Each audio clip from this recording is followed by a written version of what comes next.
Bonjour, bonjour. Oui, à ma fatigue, on m'a dit que je pouvais commencer. Alors, il est 7 heures, alors on va commencer.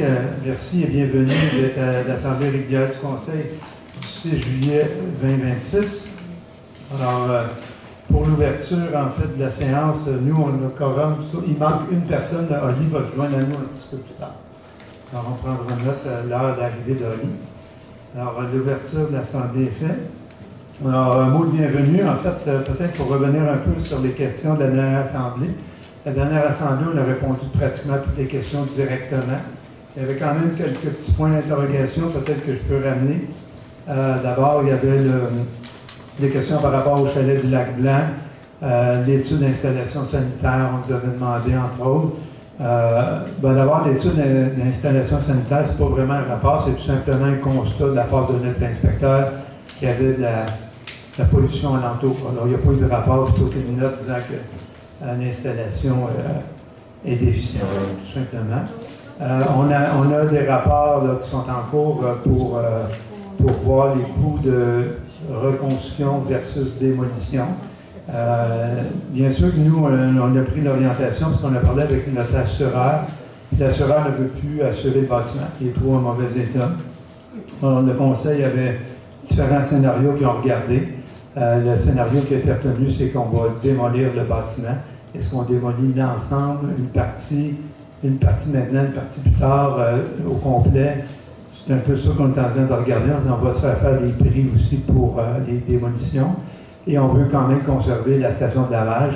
Alors, il faut conserver l'eau et l'électricité pour pouvoir garder la station de lavage. Alors ça va à suivre, parce qu'on attend encore des données pour pouvoir prendre les décisions finales. Au niveau des informations aussi, peut-être juste pour la dernière fois, on avait manqué notre coup un peu sur la présentation de Modelium, la nouvelle plateforme. Mais c'est maintenant sur le site web. Là, alors, il y a une vidéo qui explique la nouvelle application. Vous pouvez aller sur le site web pour voir cette vidéo-là. C'est la meilleure façon, je pense, pour bien le comprendre. Aussi, peut-être, à titre d'information, au courant du dernier mois, on a rencontré les propriétaires des chemins privés. On se posait plusieurs questions sur l'état de la situation, sur les différents chemins privés. C'est une rencontre qui nous a permis quand même de recueillir beaucoup d'informations, de données. On a vu les préoccupations de tout le monde. On n'avait pas pris de position à savoir qu'est-ce qu'on faisait, mais bien sûr que c'était un enjeu qu'on voulait examiner. Pour l'instant, en tout cas du moins, on comprend que les enjeux sont grands pour plusieurs personnes. On va juste nous vérifier quand même que les chemins sont sécuritaires, puis que les travaux publics peuvent les nettoyer facilement, sans embûches. C'est ce qu'on va faire au cours des prochains temps là, pour pouvoir, s'il y a des corrections à faire sur ces chemins-là, pour les rendre sécuritaires, c'est de passer à l'action de ce côté-là uniquement. Mais pour l'instant, on ne fera pas rien d'autre. On n'a pas l'intention d'agir sur les chemins privés, là, du moins à court terme. Peut-être qu'il y aura d'autres questions éventuellement, mais pas pour l'instant. Alors, c'est les informations que j'avais données. Je vais voir si mes collègues ont des informations. Je sais que Magdalena voulait parler. Alors, vas-y, Magdalena. J'aime ça, comment tu te dis, je vais voir, puis tu me regardes dans les yeux. Bonjour. Dans le fond, je voulais juste te dire que faire le point sur la Saint-Jean, ça s'est super bien passé. On a eu une super belle participation. On a eu de la très belle météo. C'était vraiment un bel événement. Je voulais remercier encore une fois tout le monde qui a été présent, d'avoir fêté avec nous, de votre enthousiasme et tout ça, et les bénévoles, puis le comité des loisirs pour avoir été là, et leur participation et tout. Et aussi, je voulais juste mentionner un petit peu maintenant le prochain événement. Pour l'Halloween, l'orientation du conseil pour cette année, ça va être de maintenir encore une fois le sentier hanté à l'extérieur, comme on fait les autres années. Ça se peut qu'il y ait des changements par-ci par-là, mais en tant que tel, on en entend beaucoup parler et tout, mais ça va encore avoir lieu à l'extérieur comme avant. Fait qu'on a déjà hâte de commencer à l'organiser. C'est tout. Ah oui, merci. Ça va être le 31 octobre encore une fois et commence à 18h, il me semble. C'est top. Moi, je dis bravo pour la Saint-Jean. Moi, j'étais là et j'ai trouvé ça très bien. Merci beaucoup. On est content. La température a aidé beaucoup. Là. On dirait qu'on était chanceux de ce côté-là. Mais je pense que ça a permis de voir un peu le potentiel du site aussi en n'ayant pas la tente qui était là. Fait que ça permet de voir un petit peu comment on pourrait aménager aussi quelque chose de plus permanent à l'avenir. Je ne sais pas s'il y avait d'autres collègues. Guy? Oui, bonsoir. Moi, j'ai assisté à la réunion avec la coalition Mataweni Nos Lacs sans mine. Actuellement, Nico-Énergie est en mode de financement. Il est en mode de financement, puis il y a un prospectus final qui a été déposé le 1er juin 2026. Il était supposé de se fermer vers le 26 juin, mais à date, on n'a pas entendu parler. Je crois qu'il est encore ouvert. Peut-être qu'ils ont plus de misère à récupérer mais d'amasser des sous. Ensuite, la coalition aussi a envoyé un communiqué de presse le 23 juin sur Newswire pour démontrer le manque d'acceptabilité sociale de la part des citoyens. Fait que je pense que ça a peut-être donné un coup de main aussi là, pour, dans le cas du prospectus. Il y a des opérations de forage qui sont supposées de commencer en juillet, mais à date, on n'a rien vu. Et selon leur plan, ils devraient commencer sur Kramer 1, celui de la crête en haut du lac Provo. Fait qu'on attend, ils sont supposés d'aviser au moins 2 semaines à l'avance, puis actuellement, on n'a rien reçu. Au niveau du volet politique, étant donné qu'il va y avoir des élections à l'automne, il a été décidé d'attendre d'avoir toutes les nominations officielles des candidats. À partir de ce moment-là, on va assister, les gens vont assister soit aux réunions ou à essayer de rencontrer justement les nouveaux candidats pour faire pression là, au gouvernement. OK, maintenant, en ce qui concerne le comité finances publiques. Nous avons eu notre première réunion 2-3 semaines. C'était surtout une réunion pour faire connaissance puis expliquer le mandat. Pour l'instant, on n'a pas rien fait, mais on va en avoir une autre cette semaine. Là, on va avoir plus de choses à présenter. Justement pour savoir comment on présente les états financiers ou les dépenses et les revenus. Fait que ça s'en vient pour probablement la prochaine séance du Conseil. Et les subventions? Bien, les subventions aussi, là, mais il n'y en a pas beaucoup, la liste n'est pas longue. En fait, merci. Y avait-il des commentaires d'autres? Michel, un petit comment? Juste pour vous aviser que la SOPFEU a envoyé une alerte générale comme quoi c'était interdit de faire des feux à ciel ouvert en forêt ou en proximité. Techniquement, tout ce qui est au nord de Saint-Laurent, jusqu'à Bay James et même plus. C'est juste pour être sûr que vous soyez avisés. Là, parce que là, il y a beaucoup de feux forêt dans le nord et tout, ça, il y a un danger là-dessus. Là, ça, si vous avez à vous déplacer aussi, peut-être vérifier. Si vous avez de la parenté où vous allez, il y a beaucoup de chemins fermés et tout ça aussi. C'est tout. Merci. Alors, on passerait au point 3, adoption de l'ordre du jour. On a une petite correction, par contre, le retrait du point 10.1, qui était l'embauche d'un pompier, tout simplement parce que les examens médicaux n'ont pas été complétés encore. Ça fait qu'on va le remettre au mois prochain. C'est la seule correction dans l'ordre du jour. Alors, ça me prend, en fait, considérant que tout le monde a reçu le projet de l'ordre du jour, je ne passerai pas au travail. Ça me prendrait un proposeur. Je propose qu'on adopte avec la modification. Merci. Juliane, c'est adopté de façon unanime? Oui. Oui. Merci. Oui. Oui. Adoption du procès verbal de la dernière assemblée. En fait, c'est la dernière assemblée, Michel? Oui, c'est ça. Là, pour chacun des membres a reçu une copie du procès verbal de la griffière, tout ça. Je propose que le procès verbal soit adopté tel que présenté, à savoir la séance ordinaire du 8 juin. Merci. C'est adopté de façon unanime? Oui. Oui, merci. Alors, les 2 prochains points, c'est des dépôts. 5, dépôt du rapport de correspondance et autres rapports. Martin? Oui. Alors, correspondance reçue du réseau Biblio des Laurentides, donc le communiqué de presse concernant les prix remis aux bibliothèques lors de l'AGA du 27 mai 2026. Pour la bibliothèque de Notre-Dame-de-la-Merci, on s'est mérité, ça fonctionne avec le nombre de livrets, là. On a le maximum qui est 6 livrets, 5 livrets. On a le maximum depuis plusieurs années, mais ça s'est maintenu encore. Reçu une correspondance de M. Fortier sur la réutilisation de tubulures de tempo Fédération québécoise des municipalités nous remercie pour l'adhésion de la municipalité à l'organisme. Regroupement TDL Québec, invitation à illuminer la municipalité aux couleurs du TDL du 19 au 25 octobre prochain. TDL, c'est les troupes de langage, l'Association des troupes de langage. Et dernière correspondance, invitation à l'exposition éphémère Transfert. Cette exposition-là a eu lieu fin juin, excusez-moi, mais entre les deux séances, c'est pour ça qu'on fait ça après la tenue de cet événement-là. C'est tout, M. Maire. Merci. Point 6, dépôt du rapport financier. Oui, alors, M. le maire, je dépose l'état des revenus et des dépenses pour la période du 1er au 30 juin 2026. Merci. Rendu au point 7. Alors, point 7, on va rajouter à l'ordre du jour que Oli s'est joint nous. Entrée fracassante. Alors, on serait rendu au point 7, adoption des comptes à payer. Considérant que le greffière trésorière a déposé la liste des comptes à payer au montant de 57 300 $ et un sou en date du 30 juin et que celle-ci atteste que les crédits budgétaires nécessaires sont disponibles.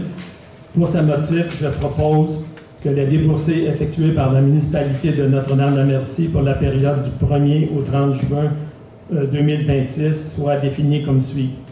Liste des comptes à payer, 57 300 $ et un sou.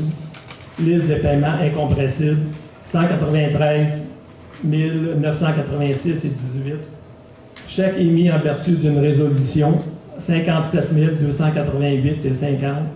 Liste des salaires, 77 602 et 6. Total des déboursés du mois de juin 2026, 386 176 et 75 sous. Que les déboursés au montant de 386 176 et 75 soient acceptés tels que reportés à la liste des comptes. Que le maire ainsi que la directrice générale sont autorisés à signer des chèques à cet effet. C'est adopté de façon unanime? Oui. Merci. Point 8. 8.1, adoption du règlement relatif à la citation des biens et des immeubles patrimoniaux. Oui, donc, dans le fait, quand on considère que le projet de règlement numéro 236 a été présenté lors de l'Assemblée du 11 mai 2026, et suite à l'avis de motion que j'ai donné à ce moment-là, je propose en fait que le conseil municipal adopte le règlement numéro 236 concernant la citation des biens et des immeubles patrimoniaux. Merci. Et peut-être juste comme complément, on a parlé au centre, vous rappelez que les deux bâtiments patrimoniaux, c'est l'église et l'école. Et on a parlé au centre de service scolaire aussi, parce qu'ils sont propriétaires de l'école, pour leur expliquer un peu c'était quoi les pour et les contre d'un règlement de citation. Alors, ils sont bien au courant, bien au fait, puis ça ne cause pas de problème des deux côtés. Alors, merci, Juliane. Est-ce que c'est adopté de façon unanime? Oui. Oui. Merci. 8.2, adoption du règlement 238 édictant le code d'éthique et de déontologie des employés municipaux. Le règlement numéro 238 a été présenté lors de la dernière séance du Conseil du 9 juin. Et j'ai également j'avais donné l'avis de motion. Pour ce motif, je propose que le Conseil municipal adopte le règlement numéro 238 édictant le code d'éthique et de déontologie des employés municipaux. Merci. Est-ce que c'est adopté de façon unanime? Oui. Oui. Merci. 8.3, adoption du règlement 213-3 ayant pour effet de modifier le règlement sur le plan d'urbanisme R213 afin d'assurer la concordance avec les règlements 226-2021 et 236-2023 de la MRC de Matagouini. Donc, effectivement, là, je les avais plus expliqués là, le mois dernier. Donc, maintenant, c'est vraiment l'adoption là, que je propose. Donc, suite à la présentation et à l'avis de motion que j'ai donné, je propose au conseil municipal de faire l'adoption du règlement numéro 213-3 qui a pour effet vraiment d'assurer la concordance avec les règlements de la MRC de Matagouini. Merci. Est-ce que c'est adopté de façon unanime? Oui. Oui. Merci. Alors, on est beaucoup dans les adoptions de règlement. On a passé des avis de motion la dernière fois. Là, on passe toutes les adoptions. Alors, 8.4, adoption du règlement numéro 214-8, ayant pour effet de modifier le règlement de zonage R214 afin d'assurer la concordance avec les règlements 226-2021, 236-2023 et 245-2024 de la MRC de Nottawini.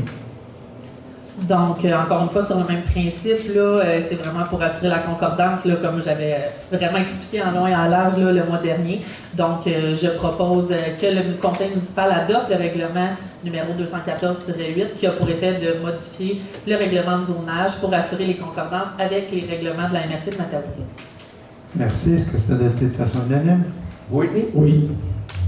8.5, adoption du règlement numéro 200-5 ayant pour effet de modifier le règlement R200 relatif aux usages conditionnels afin d'assurer la concordance avec le règlement 236-2023 et 245-2024 de la MRC Matawini et pour tenir compte d'exigences particulières à certains usages devant être assujettis au règlement relatif aux usages conditionnels dans certaines zones.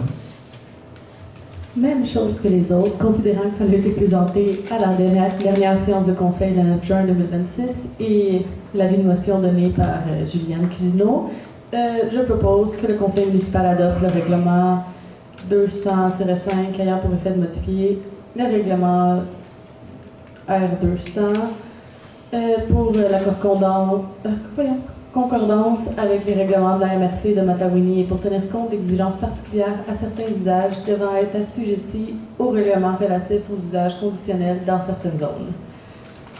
Merci. Est-ce que c'est adopté de façon unanime? Oui. Oui. Merci. Alors, on a une autre adoption. 8.6, adoption du règlement numéro 217-2 afin de modifier l'article 33.1 du règlement sur les permis et certificats numéro 217 afin de modifier la nécessité de déposer une caractérisation environnementale sur le territoire de la municipalité. Et je vais continuer, comme mes collègues, considérant la présentation du projet de règlement numéro 217-2 lors de la séance du Conseil tenue le 9 juin 2026. Excuse-moi. Considérant l'avis de motion donné par moi de cette même séance du Conseil tenue le 9 juin 2026, pour ces motifs, je propose que le Conseil municipal adopte le règlement numéro 217-2 afin de modifier l'article 33.1 du règlement sur les permis et certificats numéro 217 afin de modifier la nécessité de déposer une caractérisation environnementale sur le territoire de la municipalité. Merci. Est-ce que c'est adopté de façon unanime? Oui. Okay. 9, administration, gestion financière et ressources humaines. 9.1, comité de communication, nomination. Peut-être expliquer quand même pourquoi on nomme ce comité maintenant. C'est un comité qu'on a déjà commencé à être en vigueur depuis un bout de temps. On s'est rendu compte qu'on avait nommé tous les comités sauf celui-là. Alors, pour être conforme, on a décidé de le nommer par résolution également. Je propose que le Conseil procède à la nomination des personnes suivantes pour prendre part au comité communication sous la présidence de M. le maire Robert Chigoine. Madame Martine Bélanger, directrice générale, Madame Jessica Tardif, directrice générale adjointe, et Madame Valérie Giroir, coordinatrice aux communications. Encore pour remarquer, c'est un comité très administratif, mais c'est pour faire le suivi de toutes nos démarches de communication. Alors, merci Magdalena. Est-ce que c'est adopté de façon unanime? Oui. Merci. 9.2, assujettissement d'un immeuble au droit de préemption, soit le 1911 monté de la réserve. La municipalité a adopté le règlement R235 sur le droit de préemption et désire se prévaloir de ce droit selon les articles 1104.1.1 et suivants prévus au Code municipal. Pour ce motif, je propose que le Conseil désire assujettir l'immeuble situé au 1911 montée de la réserve au droit de préemption, que le numéro de lot visé par le droit de préemption est de 6 043 464, que l'assujettissement de cet immeuble au droit de préemption vise à permettre à la municipalité de planifier adéquatement certains projets d'intérêt collectif, notamment en matière de développement municipal, d'infrastructures, d'espaces publics, de protection environnementale ou d'équipements communautaires, que la directrice générale soit autorisée à transmettre un avis d'assujettissement au propriétaire de l'immeuble et à l'inscrire au registre foncier du Québec, conformément au règlement R235. Merci. Alors, juste peut-être pour rappeler pour certains, le droit de préemption, c'est quoi? C'est une réserve tout simplement à l'effet que si la propriétaire décide de vendre, bon, on voudrait pouvoir se prévaloir d'être les premiers acheteurs. Au moment qu'ils décident de vendre, ce n'est pas une expropriation du tout. C'est plutôt, si vous vendez, ben, dites-nous-les, on serait peut-être intéressé en premier. C'est tout simplement ça. Et on le fait, c'est toujours pour des projets d'intérêt collectif. Dans le cas de ce bâtiment-là, ben, il est à côté de notre stationnement municipal, près de la place publique. Alors, si jamais on a besoin de plus d'espace en stationnement, ben, ça pourrait être l'agrandissement d'un stationnement. C'est dans cet objectif-là qu'on le fait. Et je peux aussi vous mentionner que j'ai rencontré les propriétaires pour leur expliquer c'était quoi exactement un droit de préemption. Il n'y a aucun souci, ils comprennent très très bien la situation. Ça n'engage à rien. Peut-être qu'ils ne vendront jamais, mais si jamais ils vendent, ben, on va être mis au courant. Et là, à ce moment-là, la municipalité a un délai X pour pouvoir décider si elle s'emporte acquéreur ou pas. Alors, merci Guy. Est-ce que c'est adopté de façon unanime? Oui. Oui. Merci. 9.3. Acceptation finale et libération de la retenue contractuelle pour les travaux d'électrification du parc de la Rivière-du-Frêne à Bruno Electric Inc. Suite au parachèvement des travaux et l'acceptation des travaux par la municipalité, je propose que le Conseil accepte les travaux finaux tels que recommandés par la Direction générale, que le Conseil autorise le paiement retenu contractuel au montant de 46 025 et 65 sous, taxes incluses. La dépense sera prise même au fonctionnement réservé aux fins de parcs et terrains de jeu. Merci. Est-ce que c'est adopté de façon unanime? Oui. 9.4. Demande de remboursement des frais supplémentaires pour les travaux d'électrification du parc de la Rivière-du-Frêne, Bruno Électrique. Bon, suite à la finalisation de ces travaux, l'entrepreneur a fait une dernière facturation. Et cette facturation-là n'avait pas été autorisée au préalable.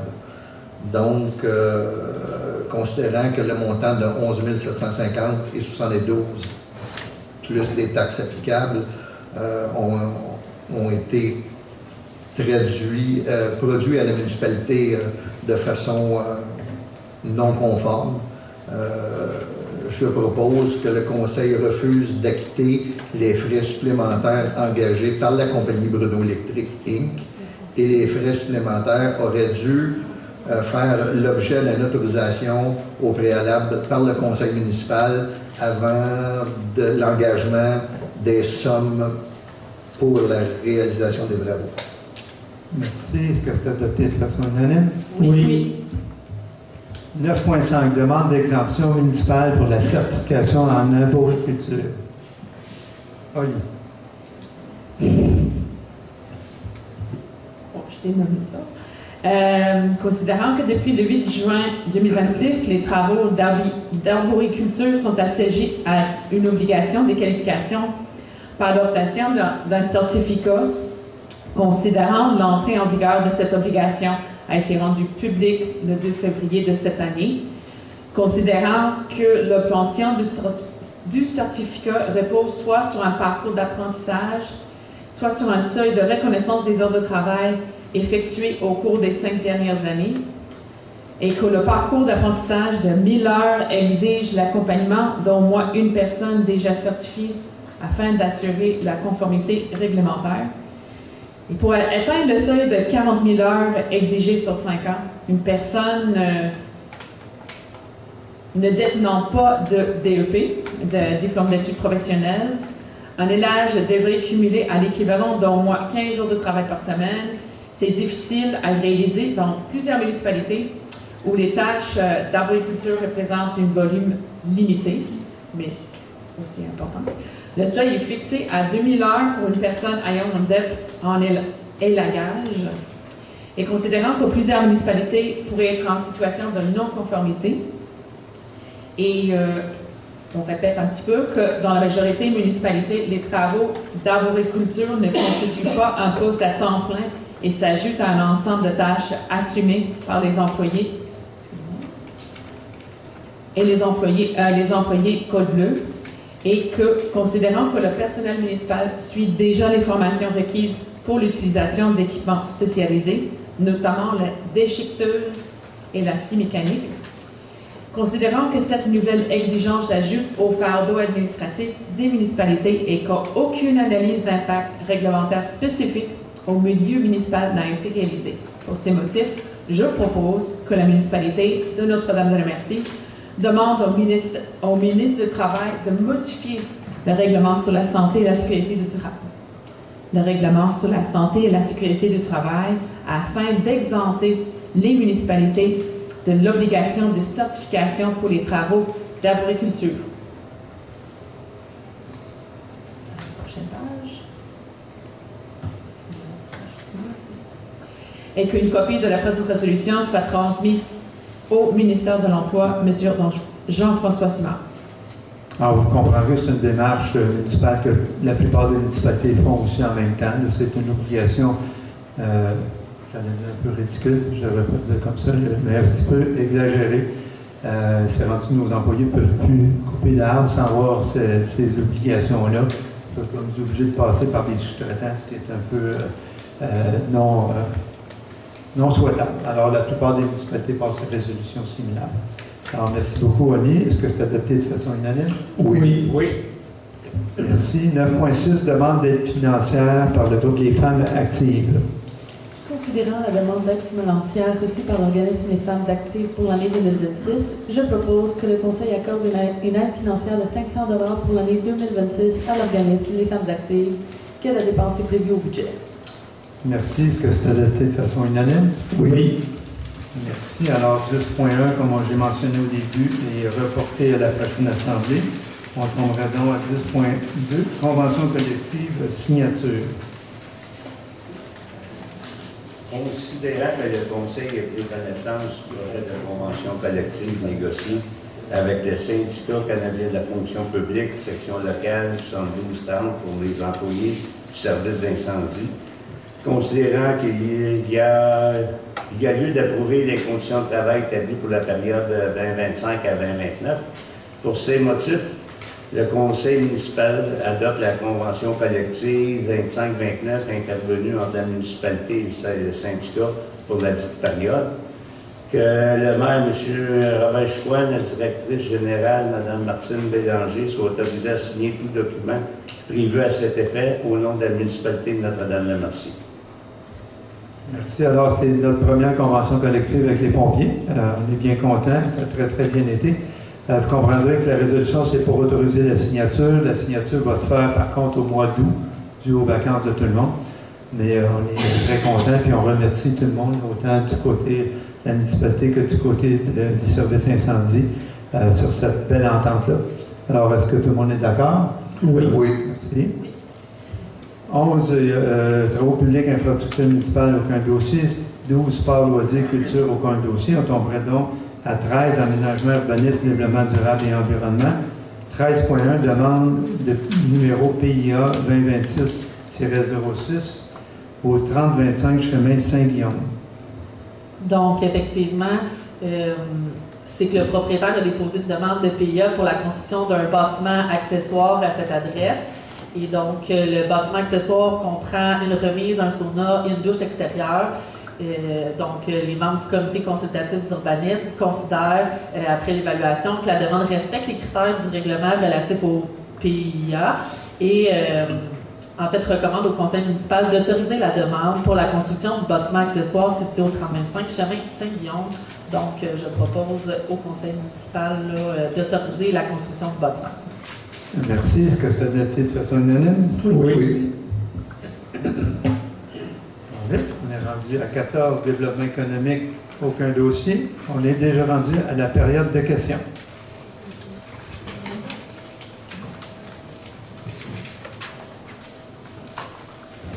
Bonjour, Benoît Thériault, 3482 chemin Notre-Dame-de-Merci. J'aurais une première question au niveau du drapage au lac Copping. Il y a un montant de 380 $ qui a été donné pour un castor.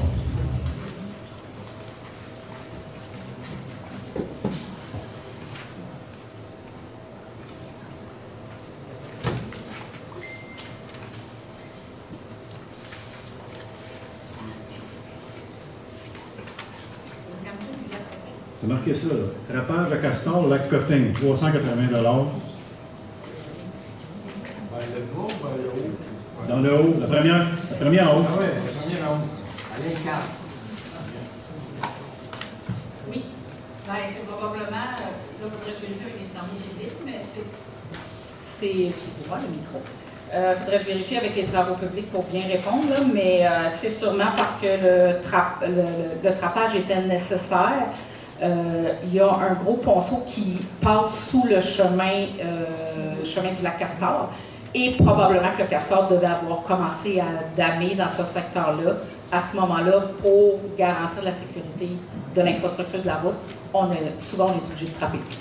Donc, je pourrais faire la vérification pour être sûr si c'est bien là, mais je ne suis pas mal certaine que c'est là. OK. Donc, c'est l'usage que la municipalité paye pour ça, là?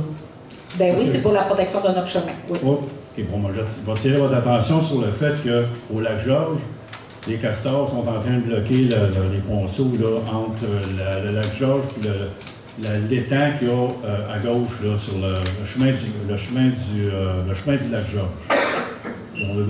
Puis le problème est récurrent aussi ailleurs. Là, fait que donc, j'imagine que si on a des problèmes avec les castors, on ne va pas communiquer avec la municipalité pour se faire débarrasser des castors. C'est ce que je comprends bien? Si le barrage nuit à l'infrastructure de la municipalité, oui, effectivement. OK. Il faut que le chemin soit compromis par le barrage de Castor. Ou qui est dans le bois de l'Aube. Effectivement. OK, merci beaucoup. Juste une petite question encore. Si on va vers le bas de la page, là, il y a un 1083 $ pour une bouée, puis un bloc de béton, puis une chaîne pour le lac Waro.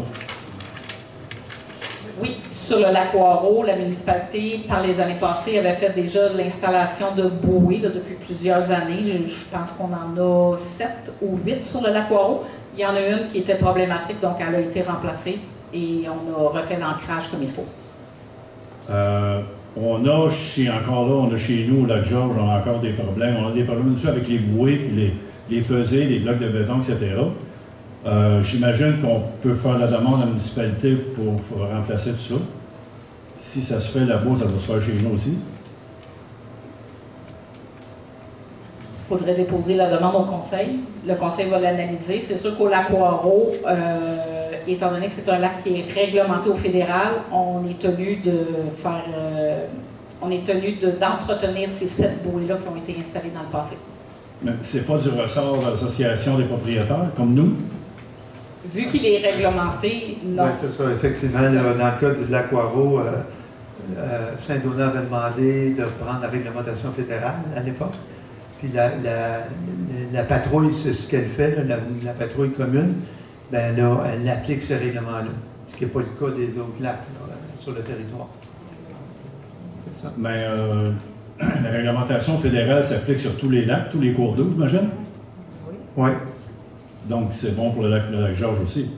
Ben, dans le cas du lac Georges, c'est que Saint-Donat a demandé de pouvoir l'appliquer elle-même à la réglementation. Elle a eu la délégation du ministère fédéral pour appliquer la réglementation. C'est ce qui n'est pas le cas dans les autres lacs. Là. Les autres lacs, on n'a pas la délégation au niveau municipal. Vous avez dit le lac Georges, mais vous vouliez dire de lac Waro. Lac Waro, excusez. Okay, merci. vous avez dit le lac Georges. Merci, lac Waro. Alors, il y a une délégation, un peu quand on a parlé des vignettes, je ne sais pas si vous vous rappelez, le Saint-Donat a été chercher la délégation du ministère. Alors, la patrouille a cette réglementation-là à s'occuper, ce qui n'est pas le cas des autres lacs. Il n'y a pas de délégation municipale des autres lacs, sauf le lac Waro. OK. Dernière petite question. Vous avez installé une pancarte au lac Blanc. concernant que maintenant la plage, c'est une plage municipale, que tout le monde peut se servir de la plage du Lac-Blanc, c'est ça? En fait, ça a toujours été une plage Il n'y municipale. avait pas de pancarte. Il y a une pancarte qui a été mise pour tout ce qui est les responsabilités, oui. Mais ça a toujours été une plage municipale.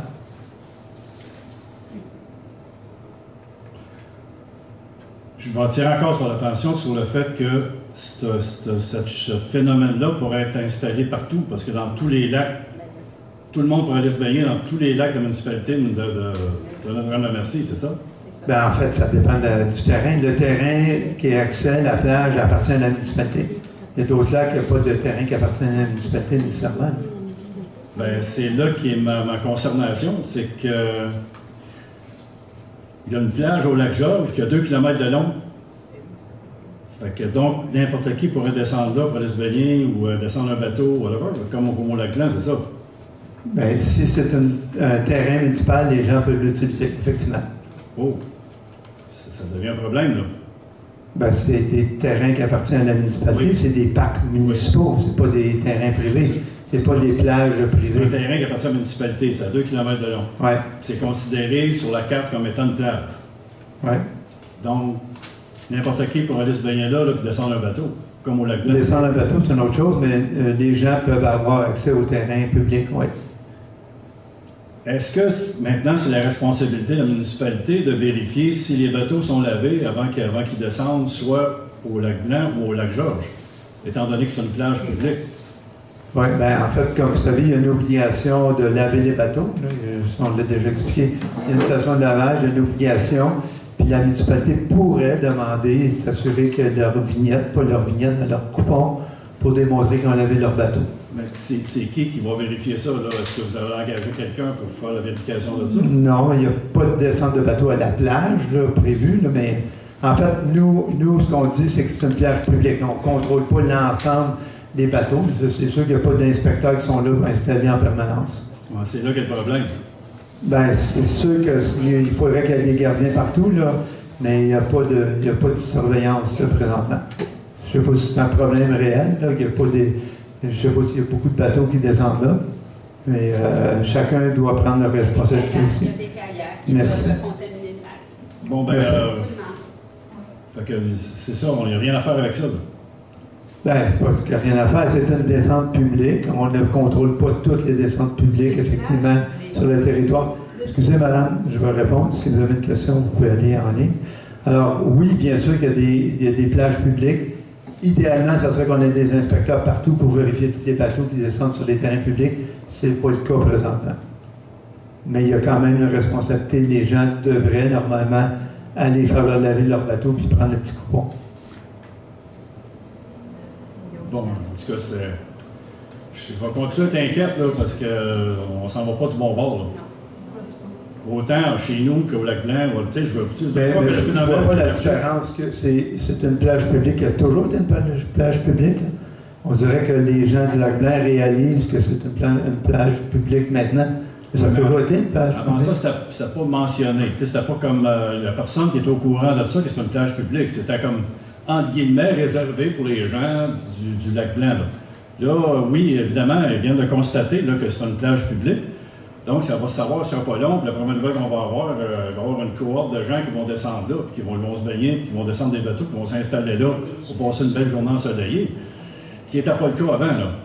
Puis ce phénomène-là, j'aimerais pas que ça se reproduise chez nous, ou chez vous, ou partout dans les autres lacs. Tu sais, je comprends là, qu'on peut difficilement empêcher le monde de venir se baigner, mais si c'est connu at large que tout le monde, c'est free for all, là, ça va être l'enfer, là. Ben, en tout cas, on verra. Oui, on verra, mais en même temps, on ne fait pas de publicité en disant tout le monde allez vous baigner là, mais c'est une plage publique. On l'identifie comme une plage publique. On a mis une enseigne concernant les responsabilités de la municipalité sur une plage publique. À suivre. On verra si ça crée des enjeux. OK, merci. Merci.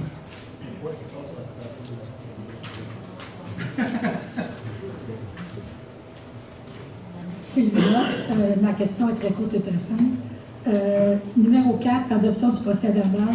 Je voulais juste savoir, dans le procès verbal, par rapport à la dernière fois que Mme Crondell avait pris une décision qui est assez servie de sa dissidence. Je voulais juste, pour les prêts d'équipement, je voulais juste savoir si c'était mentionné dans le procès verbal. Parce que quand vous avez fait l'adoption, elle n'était pas là. Si elle avait été là, j'aurais présumé qu'elle acceptait le procès verbal tel quel. En fait, on a adopté avec les membres du conseil qui étaient là. Puis dans le procès verbal, c'était écrit adopté de façon majoritaire. Oui, mais au point en question qu'elle se prévalait de sa dissidence pour les prêts d'équipement, est-ce que c'est inscrit? C'est écrit dans le procès verbal. Bon, c'est OK, parfait. Merci. Oui, bonsoir. Concernant les règlements sur les feux d'artifice, on parlait de la SOFU tout à l'heure. Monsieur le maire, je ne sais pas si hier soir vous aviez vu qu'il y avait eu des feux d'artifice au bout de la Carture. Ce même nouveau résident-là, l'année passée, avait fait des feux d'artifice un résident avait fait déplacer la SQ parce que c'était des feux d'artifice qui n'avaient même pas été achetés dans un dépanneur. Puis ça a été à des heures qui aurait pu avoir même la SQ s'est rendue, mais étant donné que les feux d'artifice étaient terminés, il n'y a eu aucune amende. Même pas, la SQ aurait pu, rendu là avec le déplacement, dire nuisance pour bruit, donner une amende. Il n'y a rien qui a été fait. Le règlement tel que vous avez présentement à la municipalité, quelqu'un fait une plainte, des preuves vidéo, comme c'était le cas l'année passée. C'était vraiment un gros feu d'artifice. On était au Lac-Arthur, on pensait que c'était au village ici, là, tellement c'est gros. Puis, ce qui arrive, c'est qu'il faut que les gens se déplacent pour aller en cours avec cette accusation-là. Là, ça coûte extrêmement cher pour une amende qui est ridicule. Est-ce qu'on ne pourrait pas arriver à un règlement où on les interdit tout court, puis que la police se déplace, puis y a-t-il moyen d'arranger ça pour qu'elle soit... Parce que c'était une bonne idée de dire qu'il faut qu'il y ait un artificier, il faut qu'il y ait des plans. Mais les gens, visiblement, ils s'en foutent. Parce que l'année passée, le même résident a fait un méchant gros feu d'artifice. Et là, cette année, il en a fait un petit, mais quand même, on a un indice de feu puis on fait un feu d'artifice dans un endroit que c'est de l'épinette. Il a beau le faire au-dessus du lac, c'est pas une bonne idée non plus pour les particules de métal. Mais même si quelqu'un avait réussi à faire une plainte, que la SQ était arrivée à temps, il reste qu'il faut que ça s'en aille il y a un procès qu'il faut qu'il soit fait. Puis là, combien ça coûte? Il y a un résident qu'il faut qu'il se rende en cours. Est-ce qu'il va porter plainte? Il n'ira pas en cours, prendre une de ces journées pour prouver que l'autre a fait un feu d'artifice. On peut-tu, plus avoir le droit de faire des feux d'artifice, puis mettre quelque chose, une amende plus grande, quelque chose comme ça? Il y a des municipalités qui sont beaucoup plus sévères. Il y en a qui l'interdisent 100% maintenant. Moi, je le prends en note. On va en parler en caucus. C'est sûr qu'il y a une réflexion à faire sur ça, parce que c'est vraiment pas souhaitable, de moins en moins souhaitable, parce qu'on a ces indices-là. On a tout ce qui concerne l'environnement, les animaux, tout ça. Notre règlement, ce qui est assez sévère, je pose la question, il va falloir y penser. Mais moi, je le mets à l'ordre du jour pour notre prochain caucus pour en parler, puis regarder si on veut. C'est pas non seulement la sévérité du règlement, mais appliquer comment? Parce que si on change de règlement, on n'est plus loin, mais que ça fait la même chose. Quelqu'un en fait un, la SQ vient, le feu d'artifice est arrêté, puis pour prouver, il faut aller en cours. Si c'est qu'on change de règlement, mais que c'est le même procédé pour pénaliser, pour appliquer l'amende ou whatever, ça ne sert à rien de changer le règlement. Malheureusement, le règlement municipal, il y a un processus, il y a des amendes en cours, mais si l'interdiction est plus claire, la démarche est beaucoup plus facile. Et l'amende plus salée. Et l'amende pourrait être plus salée. Ça ne coûte rien de plus. On va le regarder, là. C'est une bonne remarque. Merci. Bonsoir, Chantal Perrault. Moi, je voudrais faire une petite mise au point avant ma question. Par rapport à la salle au Lac-Blanc, OK? Depuis les années 90, il y avait un bail qui existait entre l'association Lalbro et la municipalité. La municipalité était propriétaire, Lalbro locataire. Lalbro a pris sur elle l'entretien de cette bâtisse-là à l'aide de bénévoles, une bâtisse qui ne lui appartenait pas. Ils ont investi dans le terrain, les jeux, terrain de pétanque, etc. Je pense que avant de prendre des décisions de démolition, de ci ou de ça, je vous demande de la transparence et du respect pour les membres de l'Albro et pour les membres du conseil d'administration de l'ALPRO. Quand on parlait de résurgence, il n'y en a pas eu de résurgence à la salle. L'inspection, elle avait été faite, et j'ai vérifié, il y avait un membre de l'ALBRO qui était là, et la fosse septique, elle était en bon état, en 2024. C'est quoi le problème? Y a-t-il moyen de rencontrer les membres de l'ALBRO avec le conseil d'administration de l'ALBRO pour voir des solutions possibles? Avez-vous une vision de ce que vous voulez faire comme terrain, comme endroit? C'est beau, il y a une station de lavage, mais il y avait des activités qui se passaient là. Il y a combien de résidents dans ce secteur-là? On va les balayer, comme on a balayé d'autres choses depuis l'arrivée du conseil municipal depuis novembre. Franchement, là, je vous demande du temps, de la consultation, de la transparence, de la communication avant de prendre des décisions. Est-ce que c'est possible? Bien, certainement. En fait, Merci. ce qu'on a dit, c'est qu'on attend certaines études aussi. Je ne suis pas toujours d'accord avec ce que vous dites quand vous dites qu'il n'y a pas de problème d'installation sanitaire. On va pouvoir être très transparent, vous démontrer par des tests ou par des études qu'il y a des problèmes. Il y a des problèmes importants de structure, de bâtiment. On a fait faire une inspection par des firmes. Ça coûterait une fortune de remettre en état, puis on n'a pas les moyens de faire ça. Alors, c'est la conclusion qu'on est en train de tirer, c'est de le démolir. Mais bien sûr qu'avant de vous revenir avec une décision finale, on regarde justement ce qu'on veut faire. Parce que c'est un parc qui est très intéressant, c'est un milieu de vie intéressant. L'association les a déjà rencontrés, puis on sait qu'effectivement, il y a eu beaucoup d'investissements, et on respecte ça. Alors, qu'est-ce qu'on pourrait faire pour rendre ce parc-là toujours aussi intéressant, puis important. Et permettre des activités. Et permettre des activités. Mais sous quelle forme on regarde? On peut regarder la dalle, on peut regarder... C'est les éléments qu'on regarde présentement. Puis je pense pas qu'on rejette du revers de la main les bâtiments juste pour le plaisir de le faire. Il y a une problématique majeure de ce bâtiment-là. On le constate. Oui, effectivement, l'association l'a entretenu, mais il ne faut pas oublier que l'association a arrêté de payer la location et tout ça parce qu'il y avait des frais importants aussi. Alors là, on se retrouve que la municipalité a la patate chaude un peu avec ce bâtiment-là qui est en mauvaise condition. Bien, nous, on est responsables et on se dit, on ne mettra pas une fortune sur le reconstruire, mais par contre, quel genre de deuxième vie on peut donner à le parc, c'est ça qu'on regarde. Et on va le faire avec... On va rencontrer l'association pour les informer aussi. Puis il y a des subventions qui sont données pour les infrastructures municipales. Oui. Et ça, c'est... Bien oui, mais c'est possible. Il y en a très peu. Oui, tout à fait. On fait des démarches. Remplir des demandes de subventions pour la petite mission, il doit avoir moyen que la municipalité en fasse aussi. On regarde les subventions, bien sûr. On a parlé des subventions. Il y a beaucoup moins de subventions qu'il y avait. Puis une subvention, ça paye... Oui, mais ça paye un tiers des dépenses, là, souvent. Non, pas celle-là.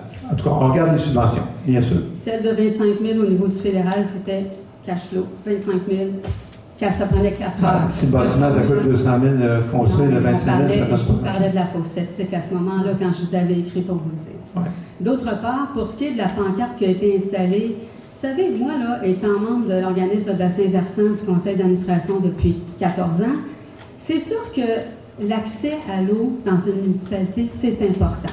Dans le fond, chaque lac devra avoir un accès à l'eau. Un accès à l'eau, mais vraiment dans le respect, par exemple, surveiller, puis s'assurer que les lacs ne seront pas contaminés. Là, en ayant mis une pancarte comme ça, c'est comme d'ouvrir au parc régional de la Forêt-Warou, où il y a du camping. « Hey, la gang, vous n'avez pas de toilette de douche dans vos campings? Venez donc au lac Blanc. Il y a une belle plage. Amenez votre shampoing, votre savon. Venez donc. » Parce qu'on les a vus faire ça. Ben oui, ça s'est passé, ça.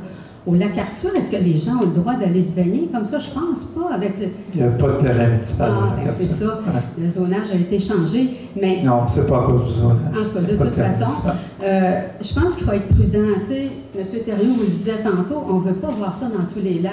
Là, c'est facile, c'est au lac Blanc. Tu sais.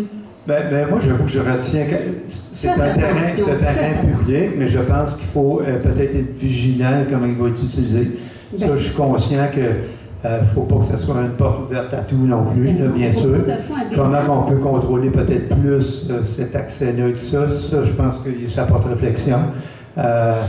Mais ça reste un terrain public, mais effectivement, il ne faudrait pas que ça devienne... Mais comme il y en a partout des terrains publics, au lac Poirot, il y en a un, au lac Georges, il y en a. Tu sais, si c'est ça, ben, soyons uniformes partout. Mais mettons pas ça, tu sais, bon, ben, regarde, on va démolir le lac Blanc. Les gens du lac Blanc, c'est pas important. Ça fait mal. Ben, il faut faire attention. Faisons attention dans le respect et la transparence. Je pense que c'est ce qu'on fait là. Quand on parle du chalet, là, on regarde des possibilités, on regarde comment on peut réutiliser ce secteur-là. Puis comme j'ai dit, c'est un parc qu'on veut mettre en valeur. Là, on ne veut pas démolir pour le plaisir de démolir. C'était une bâtisse aussi. Tu sais, il y avait des toilettes, il y avait... Sauf que ces toilettes-là ne sont plus en bon état. Là. Bon. Mais on va faire le suivi avec vous. On va parler à l'association aussi. Merci. Merci Chantal, j'appuie absolument tout ce que tu dis concernant la communication. J'avoue que j'étais un petit peu surprise de l'apprendre comme ça, un peu à la va-vite, mais que je suis rassurée de savoir que la démolition n'est peut-être pas la solution finale. Mais ma question en fait, c'est pour, mon commentaire, c'est surtout pour rebondir sur ce que vous avez dit par rapport à l'affiche qui a été installée.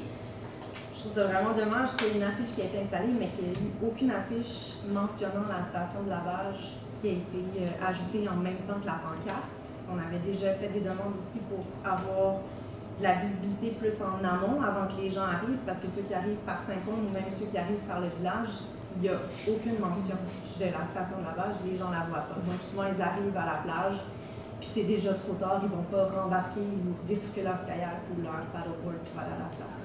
Donc, ben, c'est bien noté là, pour l'association.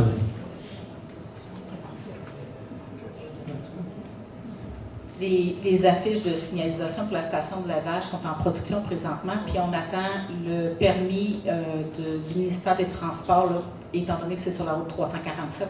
On a besoin absolument d'autorisation du MTQ. On est en attente de ça. Toutes les demandes ont été déposées au ministère. Puis l'affiche pour la plage, elle? Bien, c'est sur un terrain de la municipalité. On n'a pas besoin d'autorisation du ministère des Transports. Donc, vous allez pouvoir installer n'importe quand, bientôt?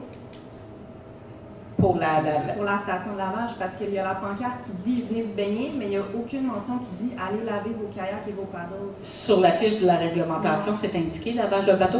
Non. Je vais aller vérifier. On va vérifier. Là, il pourrait y avoir une deuxième enceinte qui indique la station de lavage. Il y en a une super belle au sentier des Contreforts, énorme, rouge. Je ne sais pas si vous pouvez juste faire un copier-coller de ça, ce serait merveilleux. OK, c'est bien noté. Diane Roussille, moi aussi c'est pour le lac Blanc. Pour la plage, la même chose. Vous dites que maintenant c'est ouvert comme pratiquement au public, mais je ne sais pas si vous savez, mais il y a comme 2-3 ans à peu près, il y avait une dame de Saint-Côme qui donnait des cours de paddleboard. Et puis, venez-vous-en, on s'en va tout au lac Blanc parce que c'est un petit lac que c'est plus facile à apprendre pour le paddleboard. Fait que là, moi je suis sur le lac, là t'envoies, puis on vient qu'on connaît les bateaux, un c'est l'autre, l'autre il y a le paddleboard. Puis là, tout d'un coup, là, il en arrive comme 15, 16, 20. Puis là, on dit d'où ça vient tout ça, là. Mais cette dame-là, elle donnait des cours, puis elle se faisait payer, mais il venait chez nous pour apprendre, parce que c'est un petit lac.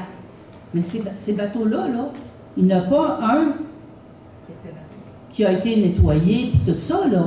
Puis elle faisait de l'annonce dans sa publicité à Saint-Côme. Puis ça, on avait la preuve, on les a vus aller, on va aller à Saint-Côme, au lac Blanc, puis tout.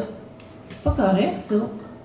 Puis dans ce temps-là, ben, les gens de Saint-Côme, encore, ben, j'ai rien contre Saint-Côme, là, mais ceux qui avaient comme de la business, là, ils disaient, carrément dans leur annonce, allez vous baigner au lac Blanc, à la plage du lac Blanc. Bien, ces années-là, toi, si tu voulais aller te baigner, ben, bonne chance, hein? Parce qu'il y avait du monde comme ça. Elle n'est pas grande, la plage du lac Blanc, là. Fait que si vous continuez à faire ça, ben, ceux qui ne sont pas vraiment sur le bord du lac, ils ne pourront pas se baigner, là. Ceux qui sont comme l'autre bord de la rue, ils arrivent là, toi, puis il y a du monde, là. Fait que c'est un petit lac, mais on voudrait qu'il reste propre aussi. Fait que c'est pas juste qu'elle, la madame, je sais pas c'est qui, là, qu'elle venait faire de l'argent avec notre lac parce que c'est un petit lac. Vous comprenez? Fait que moi aussi, je tiens à mon lac. Parce que s'il vient qu'il est tout plein d'algues, là, ben nos chalets, là, ça ne vaudra plus rien. Nos maisons, ça ne vaudra plus rien. Pour faire plaisir au monde, vous allez à Rawdon, là, allez vous baigner à Rawdon, là, dans le bout des cascades et tout ça. Bien, premièrement, quand vous allez aller, vous allez payer pour rentrer sur la place, pour faire du camping ou faire votre pique-nique et tout ça. Fait que, puis qu'est-ce qui se passait aussi, là, ceux qui voulaient aller aux toilettes, en fait, là, ben, il y en avait partout, hein? Oui, je comprends les craintes, là, effectivement, là, les lacs, c'est fragile, puis il faut les protéger, ça, je suis 100% d'accord, là, puis je pense qu'il va falloir voir peut-être à mieux publiciser la station de lavage, peut-être un meilleur contrôle s'il y a beaucoup de gens qui commencent à y aller. Ça, c'est tout bien noté, là, puis on va regarder. Là. Ça reste que c'est une plage publique, mais il ne faut pas que ça devienne quelque chose de dérangeant non plus, puis qui remet en péril le lac. Ça, je suis 100% d'accord. Fait qu'on va voir comment on peut gérer ça de façon plus efficace. Là, à Sainte-Agathe, vous allez allez-y à Sainte-Agathe avec votre bateau, là. Essayez de mettre votre bateau à l'eau. Si vous n'êtes pas résident, là, même si les résidents, peut-être qu'ils payent je ne sais pas combien, mais pas un résident, là, sortez-les votre portefeuille parce que ça coûte cher. Puis nous autres, ben, on a un petit lac, puis, OK. Même cette semaine, là, il y en avait plusieurs, là, puis je regardais ça, je disais, hey, c'est pas d'ici, ça, c'est sûr. Ces paddleboards-là, ils n'étaient pas là. Fait que, faites attention. Nous autres, on fait attention. Si on a de la visite qui vient avec un paddleboard ou un bateau, on leur dit, oublie pas, il faut aller le laver. Parce que sans ça, je ne te laisse pas rentrer, même si j'ai une place pour qu'ils descendent. Fait que si nous autres, on fait ça, puis la municipalité a dit, ben, venez vous baigner là, ben... Ouais, c'est bien noté, là, merci. Bonsoir, Daniel Chalifou, 2200, chemin du Lac-Arthur. Ben, trois parenthèses. La première, c'est l'année passée, je vais l'appeler le Colombe, qui fait des Benson & Hedges au Lac-Arthur. J'ai appelé la Sûreté du Québec. La Sûreté du Québec, ils ont été chez les citoyens, même si les feux étaient terminés. Les policiers sont venus chez nous après à minuit moins quart pour m'expliquer qu'ils ont été conscientisés, la personne, mais il n'y avait aucune possibilité de recours pour les policiers. Parce qu'ils m'ont dit que oui, il y a une résolution et un règlement municipal à Notre-Dame-la-Merci qui dit qu'on n'a pas le droit de faire des feux d'artifice à moins d'avoir un artificier sur place, mais que la Sûreté du Québec n'a jamais été mandatée pour l'appliquer, le règlement. Fait que lui, il ne pouvait pas rien faire. Fait qu'ils ont dit, on l'a conscientisé, le monsieur il a compris, mais il a compris pour 1 an, parce qu'il recommence encore. Fait que la prochaine fois, je vais y aller moi-même. Il dira ce qu'il voudra. Ah, je vais y aller, c'est ça. Non, ben, je me rappelle très bien l'an passé, là, parce que puis effectivement, il va falloir que je vérifie, parce que ce que tu m'avais dit l'an passé, c'est que la Sûreté du Québec n'était pas autorisée à appliquer le règlement. Ce que je trouve spécial, là, mais on va le vérifier, parce qu'il faut au moins s'assurer que la Sûreté du Québec, ça y va, elle a le pouvoir d'agir, clairement. Puis, je voulais savoir, une deuxième parenthèse par rapport, parce que j'entends les gens du Lac-Blanc, puis j'ai vu qu'il y avait eu du monde en fin de semaine. Je vis sur un lac, et personnellement, même s'il n'y a pas d'accès public, si je verrais quelqu'un descendre une planche à Well ou une planche à n'importe quoi, qu'il n'a pas fait attention, puis je ne sais pas d'où il arrive, c'est sûr que j'embarque dans mon canot ou je vais l'avertir.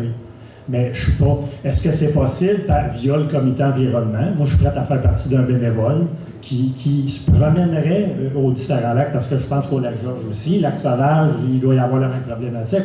Le comité environnement peut-tu être mandaté à au moins recueillir le nom des gens? Je ne sais pas. Parce que, tu sais, d'appeler le samedi, mettons que quelqu'un au Lac-Blanc ou au Lac-Arthur ou au Lac-Sauvage, on voit, là, il y en a 8 qui viennent descendre avec des paddleboards, ils sont tous sur la brosse, on appelle où? Qui va y aller? Personne. Fait que le dommage est fait, puis après ça, on va agir 1 mois plus tard en amont. Je ne sais pas. Si on crée un comité de citoyens, moi, je suis prêt à y aller, sans m'arrêter des tapes à la gueule, mais de peut-être aller conscientiser les gens, de dire « Bonjour, les bénévoles, le comité environnement, on s'en vient vous sensibiliser. Vous voulez mettre votre planche à l'eau. n'est pas nettoyée, elle n'est pas lavée, on lui montre où est la station de lavage. Je ne sais pas, c'est une idée, c'est ma deuxième parenthèse. Ouais. Ben, en fait, je pense que j'ai bien compris, puis je suis d'accord, soyez conscients qu'on veut protéger le lac, on ne veut pas que ça devienne une problématique. L'exemple que tu donnes, effectivement, quand on voit des gens étrangers sur nos lacs, on n'aime pas ça, ils ont-tu lavé leur bateau, qu'est-ce qu'il fait là? Lui, on est tous comme ça, là, puis je pense que c'est bien, on est des gardiens de nos lacs. Mais je vais falloir penser à comment on peut mieux contrôler ça. Là. Bien sûr qu'il y a au moins une indication de lavage de bateau, mais est-ce qu'il y a des gens qui devraient être plus là pour sensibiliser? Tu peux-tu revenir en charge le mois prochain avec une question? Oui, c'est sûr qu'on va s'en parler beaucoup le mois prochain. Puis ma troisième parenthèse, ça concerne le fardier. Pour les travaux publics, la première dépense, là, c'est Usifab, c'est 14 000. Réparation de la remorque, fardier, rampe arrière, filage, coffre, blablabla. Puis la troisième ligne avant la fin, c'est le service de mécanique IBA. Inspection et réparation du fardier. Fait que j'imagine que IBA est arrivé en premier, il y a eu une inspection, mais dans le fond, c'est pas une question. Je veux savoir si, pour le mois prochain, on peut avoir une idée là, de c'est quoi les réparations qui ont été faites. Parce que, puis versus comment ça coûte un fardier neuf ou usagé, mais plus récent. Parce que si on a-tu réparé un fardier qui a 40 ans, je ne sais pas, il y a combien d'années le fardier? OK. Ben, c'est un peu ça, là, c'est une question très pertinente. C'est un peu ce qu'on essaie de mettre en place, là, justement, avec le comité, là, pour voir un peu. Puis honnêtement, on est franc, on n'a pas vraiment de grand tableau à Notre-Dame-de-Merci qui montre le véhicule, il y a quel âge, combien qu'on a mis dessus, la perte de valeur. Fait qu'on est en train d'essayer d'établir ça plus en détail, de savoir ça vaut-tu la peine d'investir ou pas.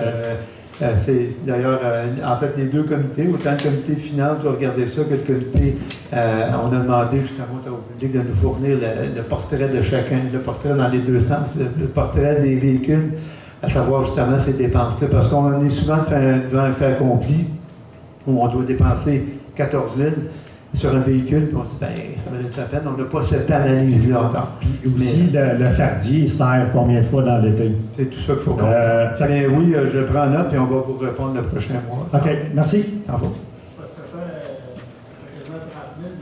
Oui, les deux ensemble. Bonsoir, Sylvain Robert. Moi, ma question, c'est concernant la réfection du chemin de Notre-Dame-de-Merci. Le chemin de Notre-Dame-de-Merci, si je comprends bien, ça part de la 347 jusqu'à l'entrée de la ZEC. Est-ce que c'est vraiment ça? C'est la réflexion? Est-ce que ça va commencer?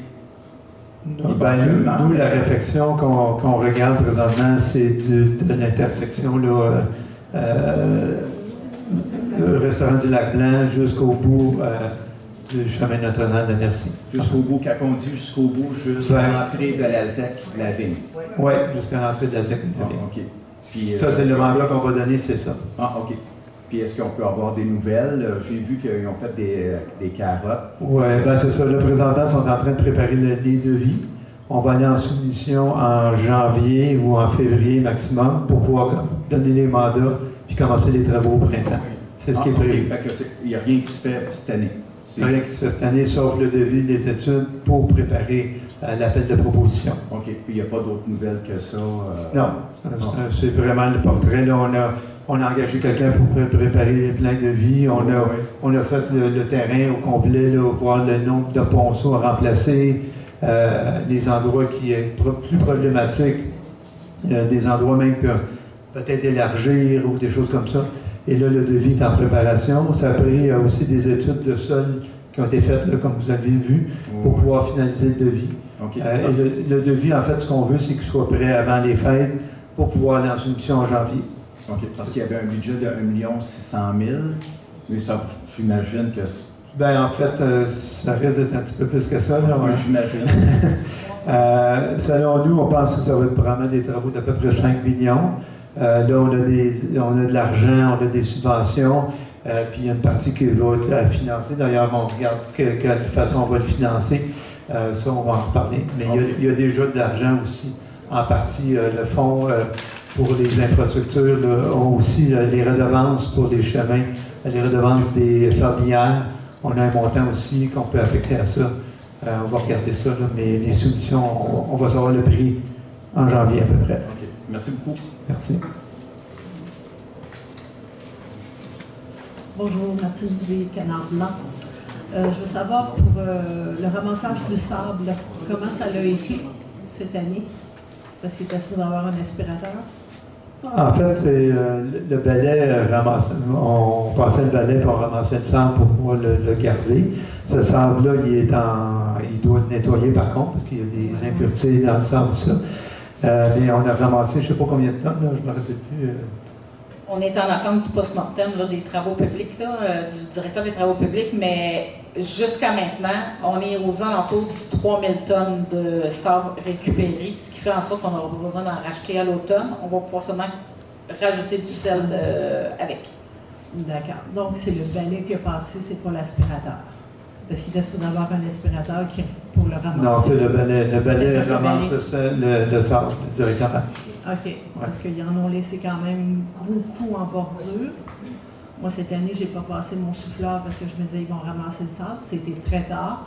J'ai eu la surprise en revenant de vacances que j'avais encore une belle bordure, puis ça coule tout dans ma cour. J'ai tout soufflé hier, c'est tout sur l'autre côté du chemin. Je vais vous aviser qu'au Canard Blanc, il y a une partie du chemin qui est encore ensablée. Et tout. D'accord, merci. Bonjour, Luc Farmer. Moi, ça va être un peu plus léger. Je voulais féliciter la municipalité. Moi, je joue au pickleball avec d'autres. Puis le terrain, je trouve qu'il est même plus beau que celui de Saint-Donat. C'est le fun, la surface est bien belle. Ma question, c'est quand est-ce qu'il va y avoir des clôtures? Je joue au pickleball aussi, puis j'ai vu les clôtures temporaires là, qui tiennent avec des tie wraps, puis qu'il y a à peu près 18 tie wraps. Et là, en ce moment, même la balle passe à travers les trous. Oui, oui. Je ne sais pas que. Ben nous, on est en évaluation. On a pris des mesures pour faire la clôture, puis on est en demande de soumission. Là, on va s'en aller en soumission. Ben, ma question est plus précise. Plus précise que ça, tu veux savoir quand. J'aimerais ça savoir, est-ce que ça va être fait avant la fin août, avant la fin juillet? Vous allez prendre des soumissions, des clôtures, là. Moi, j'en veux chez nous, là, elle est faite après-demain. Je comprends que la municipalité, c'est pas ça. C'est pas comme ça que ça marche. C'est pas ça, mais... En même temps, si on fait la clôture... Est-ce que c'est probable qu'elle soit faite avant le mois d'août? En fait, est-ce que c'est souhaitable aussi? Parce que si on fait les travaux pendant que le pickleball est encore ouvert, on va être obligé de probablement de fermer le pickleball. Pendant 2 jours. Fait que, est-ce que c'est mieux de le faire après la saison? Là, c'est ça qu'on va regarder. Là, mais, OK. Merci. Pierre Fortier, 1892 de l'Iris. Je suis très heureux que vous ayez mentionné que je vous avais envoyé une lettre au sujet de tubulure de tempo. La prochaine fois, je vais apporter ce que j'entends par tubulure de tempo pour que tout le monde voit ce dont je parle. Là, j'en ai pas apporté ce soir, je vais vous en apporter parce qu'il y a une différence entre mentionner vaguement tubulure de tempo à scrap et puis la réalité de la question. Donc, le mois prochain, je vais vous apporter un objet qui illustre la chose. Juste quand même, vous mentionniez qu'on avait bien... En fait, votre lettre reprenait pas mal des questions que vous aviez déjà posées au Conseil. Mais comme vous savez tous, là, on regarde différentes possibilités. Là, le comité environnement et l'ensemble du Conseil a visité l'éco-centre de Saint-Donat, où ils font de la récupération de matériaux. Fait qu'on regarde les différentes possibilités. C'est sûr qu'on ne considère pas que notre éco-centre est parfait, loin de là. Et ce qu'on veut embarquer dans la revente de matériaux, tout ça, bien, en fait, il y a des pour et des contre. Puis le comité environnement, l'ensemble du conseil est en train d'examiner différentes possibilités. Mais on voudrait pouvoir soit avoir une entente au milieu d'un vrai éco-centre ou avoir une entente avec la municipalité de Saint-Donat pour pouvoir accès. Et à ce moment-là, les matériaux pourraient être revendus ou récupérés comme le font Saint-Donat. Mais à court terme, c'est sûr qu'on ne changera pas rien. Nous, ce qu'on veut, c'est compléter cette étude-là pour être prêt pour le budget, pour avoir une orientation précise. J'ai trouvé, par exemple, que votre excuse à partir des assurances est un prétexte fallacieux si on compare à toutes les autres activités qu'il y avait cette journée-là. C'est pas un prétexte, là, mais vous pouvez le considérer si vous voulez. Je pense que j'ai droit à 2 questions seulement. Oui, je vais passer à ma deuxième question. Ma question porte sur les matériaux résiduels excédentaires qui restent après des travaux de voirie. Les travaux de voirie qui sont faits sur les chemins ou dans les fossés. Pendant plusieurs années par le passé, la municipalité livrait chez le contribuable le plus proche le matériel qui restait. C'était avantageux pour le contribuable qui avait du matériel de remblai, puis c'était avantageux pour la municipalité aussi qui avait de courtes distances à parcourir. Il y a 2-3 ans, j'ai rempli le formulaire qui était encore disponible à cet effet, puis comme je n'ai pas eu de réponse à ma demande faite par le formulaire, j'ai réécrit une 2e fois à la municipalité, et puis j'ai toujours pas eu de réponse après 3 ans. Je ne sais pas si c'est une habitude que vous allez continuer à encourager, là, mais j'ai fait une demande sur le formulaire pour avoir du matériel de remblai. J'ai réécrit à la municipalité sur le même sujet. Je n'ai pas eu aucune réponse. J'ai eu une vague information par hasard par la réceptionniste, mais ce n'était pas très, très officiel. Puis, par la suite, le conseiller Lafrenière avait passé une résolution au conseil disant que, dorénavant, à cause du risque de poursuite que la municipalité encourait au cas où la terre des fossés ou la terre des chemins serait contaminée, la municipalité craignait d'être poursuivie par les contribuables. Puis c'est pour cette raison-là que le conseiller Lafrenière, puis c'est une résolution qui avait été adoptée par l'ensemble du conseil à ce moment-là, le conseiller Lafrenière avait instauré un nouveau mode de fonctionnement qui disait que dorénavant, la municipalité cessait cette ancienne façon de faire. Je vais arriver à certaines questions. Est-ce que, supposément, parce que le sol des fossés ou des chemins pouvait être contaminé, avez-vous fait, depuis ce temps-là, des analyses pour voir s'il y avait de la contamination significative dans le sol des fossés et des chemins? C'est ma première question. Ouais. La deuxième, est-ce que vous avez envoyé du matériel contaminé chez Veolia depuis ce temps-là? Parce que ça avait été une autre solution qui avait été évoquée à ce moment-là, parce que supposément que le matériel était très contaminé. Et puis ensuite, est-ce que la résolution de M. Lafrenière, est-ce que cette résolution-là est encore en vigueur?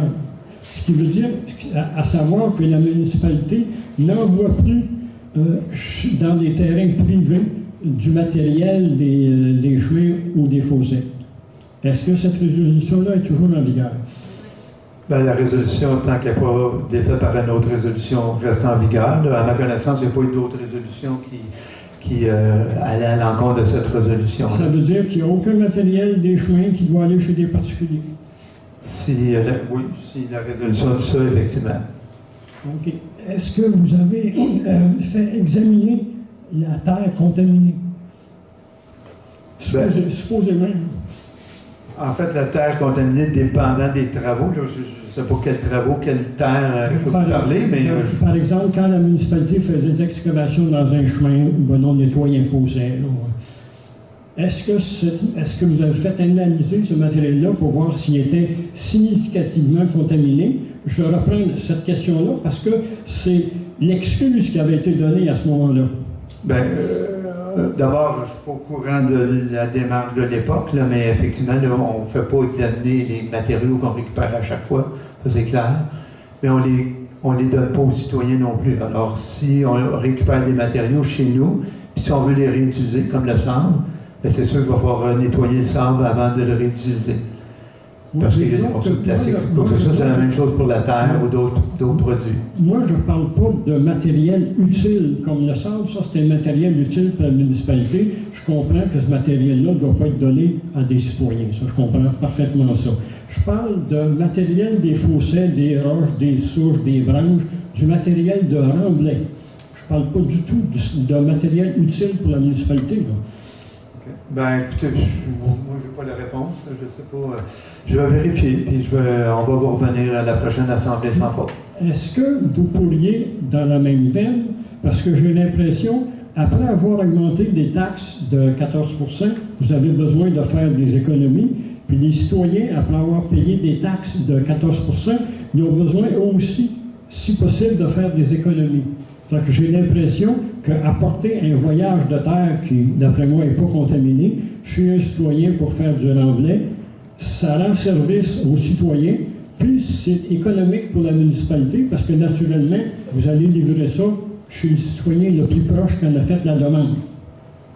Fait que je me demande si la procédure ancienne, là, qui était de prendre du matériel de fossé, puis je répète, pas du sable utile pour la municipalité, là, des souches puis des roches, là, du matériel de remblai.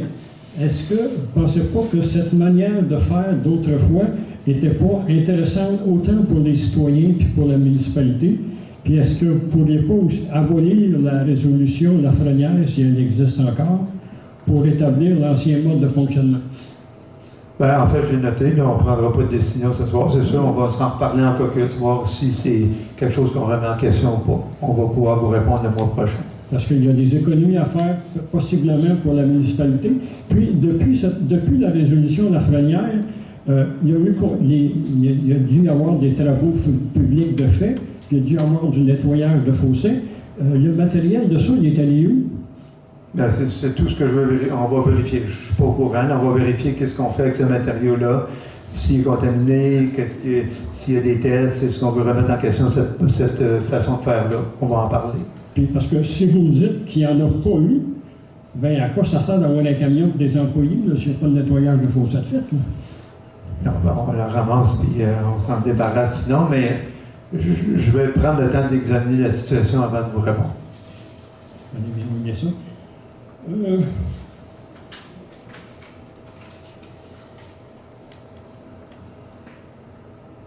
Ah oui, quand vous avez mentionné qu'il y avait une nouvelle convention avec les pompiers, je suis très heureux. Je ne vous demande pas d'avoir négocié au plus bas prix possible, parce que je pense qu'on a besoin des pompiers, puis ils ont besoin d'être payés correctement, là, puis d'avoir des bonnes conditions.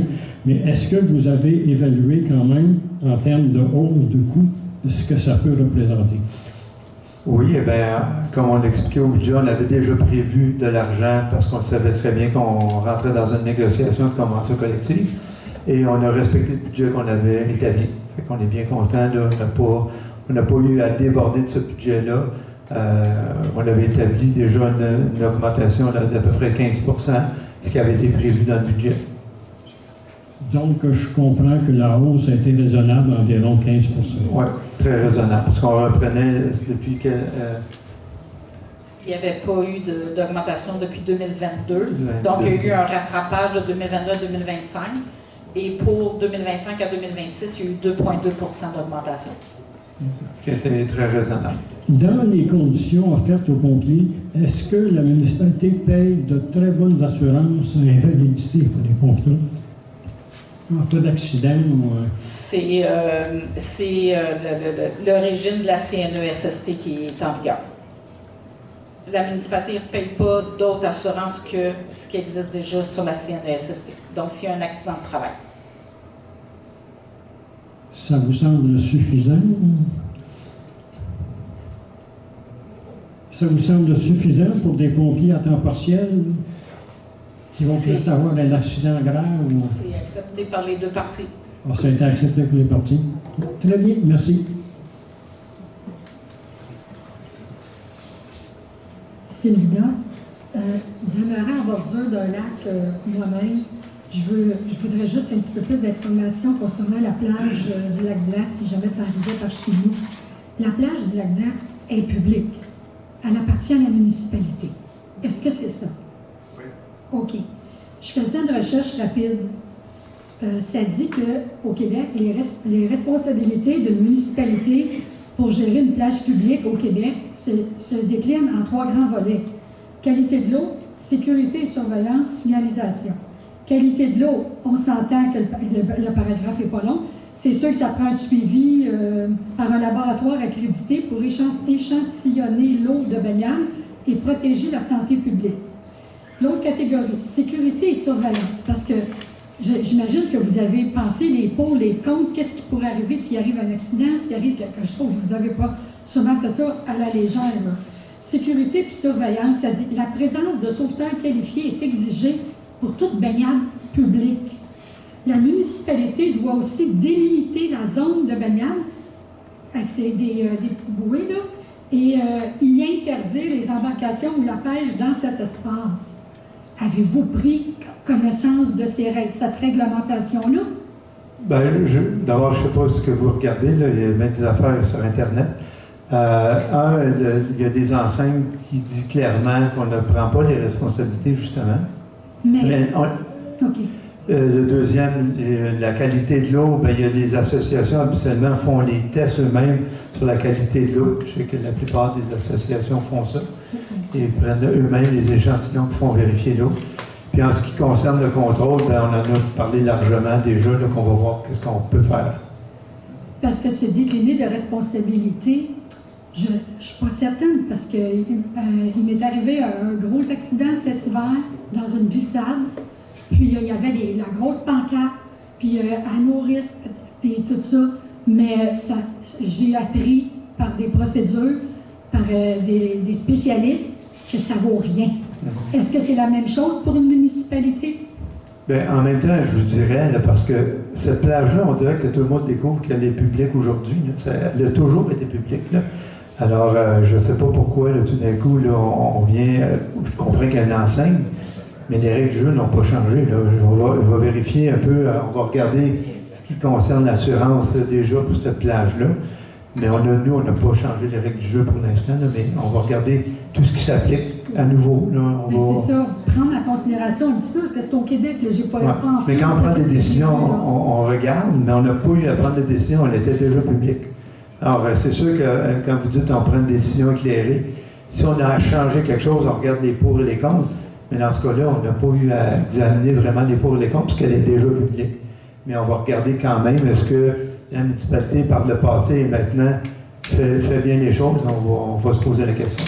À moins qu'elle devienne privée, ça va être plus simple. C'est des biens publics. Les gens n'ont pas le droit. Les biens publics ne sont pas donnés ou encore vendus à du privé. C'est des biens publics qui ont été payés par le public. Ça appartient à la municipalité, ça appartient pas à certains particuliers. On ne peut pas donner un bien public à un particulier. OK, merci. Je voulais juste que, c'est ça, vous preniez ces informations-là, sauveteur, qualité de l'eau, je pense que délimitation de la zone de baignade. C'est noté. Je viens encore pour préciser des choses, Chantal Perrault. D'abord, le terrain où il y a la plage au Lac-Blanc, c'est un terrain, effectivement, qui appartient à la municipalité, mais ça n'a jamais été qualifié de plage municipale. Never. Jamais. C'était une plage qui était accessible pour les gens du Lac-Blanc. Alors ça, il faut faire attention. Donc, c'est un terrain qui appartient à la municipalité, d'accord. Comme il y en a un au Lac-Georges, comme il y en a un sûrement dans d'autres lacs, lacs sauvages, bon, peu importe, on a beaucoup de lacs à Notre-Dame-la-Merci. Fait qu'avant de décider que c'est une plage municipale, encore une fois, transparence, communication, respect, faisons attention. Moi, à votre place, là, j'irais l'enlever, cette pancarte-là. Parce qu'il faut faire attention. Puis savez-vous qu'à l'autre bout du lac, il y en a une autre plage? Avez-vous mis une pancarte là aussi? Non. C'est étrange. C'est pas à la municipalité, non? Ah, ben oui. Mais oui. Vérifiez. À l'autre bout du lac, il y a un autre terrain qui est appartient. Mais en même temps, je comprends. Plage municipale, terrain municipal. C'est pas la même chose. Plage municipale, madame vient vous l'expliquer. Je respecte ce que madame a dit. On le voit partout au Québec. Quand on va voir des plages municipales, il y a des règlements, il y a des choses. Ça n'a jamais été dit que cet endroit-là était une plage municipale. Jamais. Je vous le dis, là, ça fait 25 ans que mais ça a toujours été un terrain municipal. Ben oui. Ça n'a jamais été une plage réservée aux gens de la... Ça n'a jamais été dit aussi que c'est une plage réservée. Je ne sais pas si ça n'était pas votre orientation comme conseil municipal. Moi, à chaque fois que je finis un conseil municipal, je m'envoie à 4 pattes. J'en reviens pas. Donnez-nous vos orientations, on va comprendre. Et là, la pancarte, elle arrive, personne ne sait pourquoi. On ne sait pas pourquoi c'est arrivé là. il y avait une pancarte qui disait plage réservée aux gens de l'association, ce qui est complètement faux.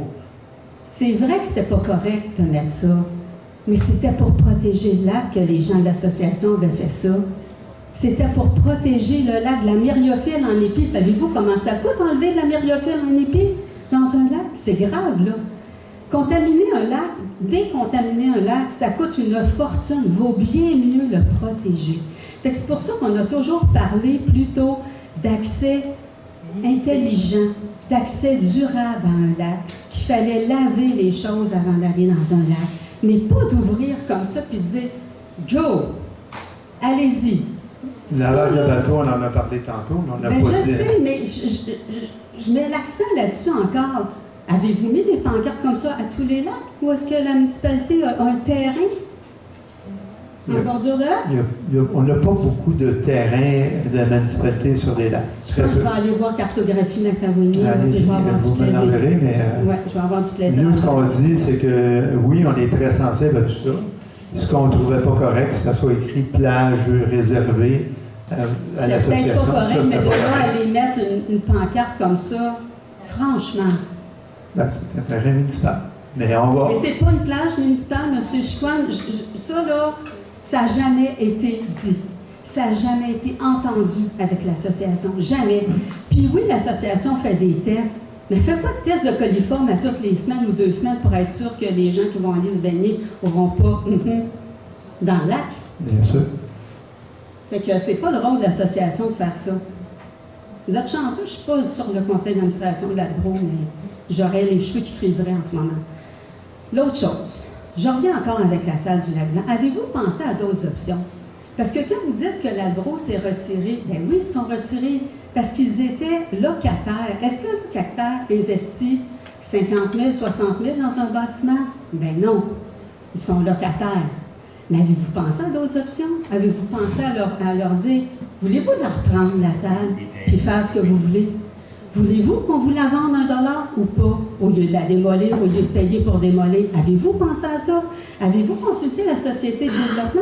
Je ne sais pas, peut-être qu'eux autres, ça serait intéressant de faire un partenariat, quelque chose. Je ne sais pas.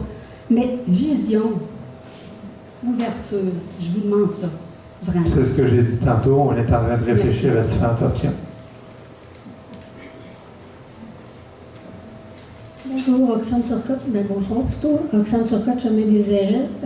Ma question s'adresse à Mme Bélanger parce qu'elle était peut-être là avant vous. Elle va peut-être être capable de répondre à ma question. À mon souvenir, on parle beaucoup de la plage du Lac Blanc. Ça appartenait avant au ministère des Ressources naturelles. OK? En quelle année ça a été cédé à la municipalité?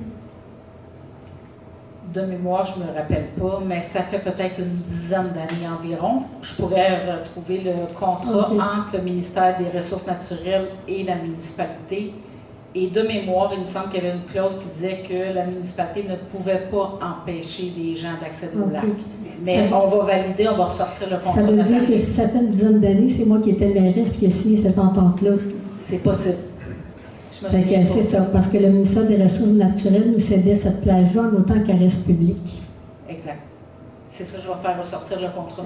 Par contre, je suis un peu d'accord avec Mme Perrault parce qu'elle n'est pas tellement vieille, la salle du Lac Blanc. Fait qu'il y aurait peut-être moyen de justement négocier et faire une ouverture et transparence parce que la démolir, je ne pense pas que ce soit la meilleure solution. Parce qu'ils ont beaucoup investi là-dedans. Puis, on les a amenés tout, comme on dit. C'est ça. Puis vous faites une station de lavage au Lac Blanc. Il faudrait peut-être penser aussi à des stations de lavage dans d'autres secteurs à Notre-Dame-de-la-Merci. Parce qu'éventuellement, normalement, tous les lacs devraient être accessibles au public. Mais ça s'est construit, puis les gens n'ont pas toujours respecté ça. Merci. Ben, s'il n'y a pas d'autres questions, ben, on prendrait la levée de l'Assemblée. Ça me prendrait un proposeur pour la levée de l'Assemblée. Je propose. Merci. Est-ce que c'est adopté de façon unanime? Oui. Merci.